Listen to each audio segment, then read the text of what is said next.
સૌરાષ્ટ્રમાં જે રીતે મેઘમહેર થયો છે તેના કારણે લોકો છે તે બેહાલ બન્યા છે અને અવિરત જે વરસાદ વરસી રહ્યો છે. મારી સાથે અહીંના જે સ્થાનિક છે તે ખુદ એની રિક્ષા લઈને અમને બતાવી રહ્યા છે કેવો હાલ છે. આપણે આગળ જશું કે કઈ રીતનો માહોલ છે તે જોવાનો પ્રયાસ કરશું.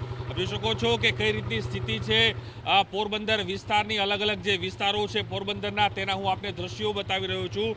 સૌરાષ્ટ્રની જે શાન છે રિક્ષા, છકડો કહેવામાં આવે છે, છકડાના માધ્યમથી અમે તમને આ દ્રશ્યો છે બતાવી રહ્યા છીએ. લોકો જોઈ શકાય છે કે કઈ રીતે હજુ પણ પાણીમાં છે. આખું જે ટ્રક છે, આખો જે સમાજ છે તે પાણીમાં ગરકાવ થયો છે. લોકો છે એ પાણીમાં છે તે પ્રકારના દ્રશ્યો જોવા મળી રહ્યા છે. ચારે તરફ માત્ર પાણીનું સામ્રાજ્ય હોય તે પ્રકારના દ્રશ્યો છે. લોકો પણ અહીં પરેશાન છે. ઘરોની અંદર પાણી ઘૂસી ગયા છે. એવો કોઈ વિસ્તાર બાકી નથી રહ્યો કે જ્યાં પાણી ના હોય. જોઈ શકો છો દ્રશ્યોની અંદર કે કઈ રીતનો માહોલ અને કહી શકાય કે વરસાદી માહોલના કારણે સૌરાષ્ટ્રના મોટા ભાગના જે વિસ્તારો છે તેમાં હાલત જોવા મળી રહી છે. ઘરોની અંદર કમર સુધી પાણી છે ઘૂસી ગયા છે. લોકો પરેશાન છે. જોઈ શકાય છે કે કુળદેવી કૃપા નામનું આ ઘર છે તેમાં પાણી છે. આ દ્રશ્યો જોવા મળી રહ્યા છે. ચારે તરફ માત્ર પાણી અને પાણીના દ્રશ્યો. હું તમને સુપર એક્સક્લુઝિવ દ્રશ્યો આપણા દર્શકોને બતાવી રહ્યું છું કે આ છે પોરબંદરના અલગ અલગ જે નીચાણવાળા વિસ્તારો છે તેના દ્રશ્યો છે, જેની અંદર જોઈ શકાય છે કે તમામ ચારે તરફ નાનામાં નાની ગલી હોય, મોટા રસ્તાઓ હોય, તમામ આ સ્થિતિ છે કે લોકો પોતાની ઘરની બહાર ઊભા છે. પાણી જોઈ શકાય છે કઈ રીતના પાણી છે તે હાલ જોવા મળી રહ્યા છે.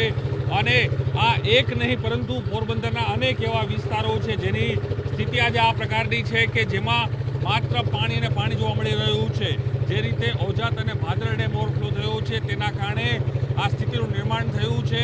દ્રશ્યો જોઈ શકાય છે કે પોરબંદરના નીચાણવાળા જેટલા પણ વિસ્તારો છે આ દ્રશ્યો હું આપણે જે બતાવી રહ્યો છું અને એના જે સ્થાનિક દ્વારા આપણી મદદથી અમે આપણે આ દ્રશ્યો બતાવી રહ્યા છીએ. અને ખાસ કરીને જે રીતે સતત અવિરત સૌરાષ્ટ્ર અને ગુજરાતમાં વરસાદ થયો તેના કારણે તમામ જે નદીઓ છે એ ગાંડી તૂર બની હતી.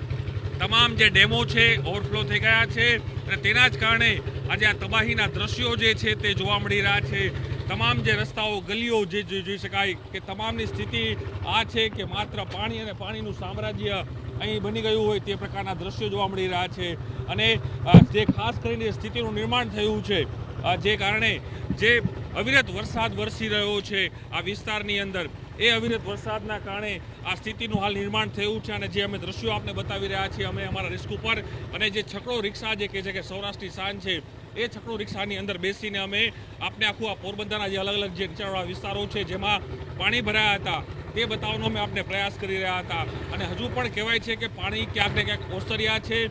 ગઈ રાતે તો અહીં આવવું પણ મુશ્કેલ હતું એ પ્રકારની સ્થિતિ જોવા મળી રહી હતી. અને લોકો છે એ પારાવાર મુશ્કેલી કરી રહ્યા છે કારણ કે ગઈકાલે કોસ્ટલ નેવીને પણ બોલાવવાની ફરજ અહીં પડી હતી.